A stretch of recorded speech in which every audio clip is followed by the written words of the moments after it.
साथियों, हिंदी में एक कहावत है कि जाति न पूछो साधु की पूछ लीजिए ज्ञान, अब मोल करो तलवार की पड़ी रहंदो म्यान। इसलिए इस कहावत को ध्यान में रखते हुए मैं, हे प्रभु, आपसे ना तो जाति पूछूंगा, ना मजहब पूछूंगा, ना गोत्र पूछूंगा, ना धर्म पूछूंगा, ना किसी भी प्रकार का कोई ऐसा विशेष समुदाय पूछूंगा। मैं आपसे सिर्फ ज्ञान पूछूंगा। ये बताइए कि आपका क्या नाम? हमारा नाम कपिल है। आपिल नाम है? कपिल कपिल कपिल नाम है। हाँ। हे कपिल मुनि, आप ये बताइए, गायत्री मंत्र आपको आता है? हमको नहीं आता। नहीं आता? हाँ। कहाँ तक पढ़े हैं? मेको तक नहीं पढ़े, जब बचपन से साधु बन गए हैं। बचपन से साधु? हाँ। साधु की परिभाषा आप जानते हैं हाँ। कि साधु किसे कहते हैं? मांगते हैं और खाते हैं। मांगते हो, खाते हैं। हाँ। और जो भेष आपने धारण किया है, हाँ। ये किस चीज का है? ये ये मांगने खाने का है। ये मांगने खाने का है। हे प्रभु, आपके इस प्रकार से मांगने खाने वाले भेष में यदि आप किसी दिन इसी तरह का भेष बना करके कभी ज्योतिषी बन जाएंगे, कभी किसी का पूजा पाठ कराने लगेंगे और एक अक्षर का आपको ज्ञान पूजा पाठ से नहीं होगा, तो बदनाम कौन होगा ये बताओ? हम आप बदनाम होंगे कि इस प्रकार का चोला पहन करके कौन पूजा पाठ कराता है? बदनाम होगा। भेष बदनाम होगा ना। हाँ। तो इस प्रकार का अधिकांश भेष कौन पहन करके जाता है ये बताइए? साधु ब्राह्मण। ब्राह्मण ना। हाँ। तो आपके इस प्रकार के भेष पहनने से कौन बदनाम होगा?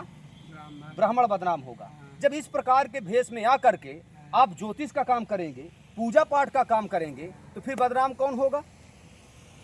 भेष बदनाम होगा। चोला बदनाम होगा। प्रिय मित्रों, जब इस प्रकार के लोग इस प्रकार का भगवा या पीला वस्त्र पहन करके आते जाते हैं तब तो ठीक है, लेकिन जब यही काम करते करते ये ज्योतिषी बन जाते हैं, पूजा पाठ कराने लगते हैं और व्यास गद्दी में बैठ जाते हैं, फिर इनको नहीं आता है तो लोग बदनाम करते हैं। बताइए, तो आपको गायत्री मंत्र नहीं पता? इसलिए यदि आप ये चोला धारण किए हैं तो ये जरूर बता दिया कीजिए कि मैं किस समुदाय का हूँ, किस जाति का हूँ, किस वर्ग का हूँ। क्योंकि आपके इस चोला पहनने के बाद सीधा सीधा बदनाम होता है ब्राह्मण समुदाय। सत्य बात है कि एक ब्राह्मण वर्ग का आदमी था, वो ज्योतिषी का काम कर रहा था, ठगी का काम कर रहा था और चला गया। इसलिए ऐसा कोई काम मत कीजिए जिससे ब्राह्मण समुदाय बदनाम हो।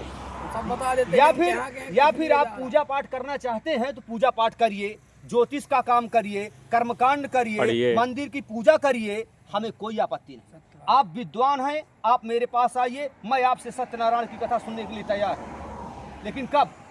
जब आप दो चार अक्षर ज्ञान ले लेंगे। सत्य बात है। और आप इस प्रकार के भेष में यदि मुर्गा खाएंगे, बकरा खाएंगे, दारू पिएंगे, गुटखा खा करके थूकेंगे, तो बदनाम कौन होगा? ब्राह्मण। ब्राह्मण।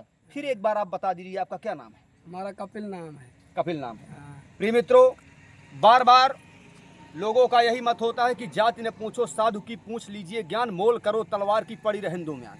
मैं कहता हूं कि कोई अगर इस प्रकार का भेष धारण करके आए तो आप उसका जाति भी पूछिए कि आप किस जात के। सत्य बात है। क्योंकि बार बार जब आप इस प्रकार के, मुझे जात से कोई लेना देना नहीं, लेकिन जब इस प्रकार का भेष धारण करके लोग पूजा पाठ का काम कराते हैं या कुछ इलीगल काम करते हैं तो बदनाम ब्राह्मण होता है। धन्यवाद।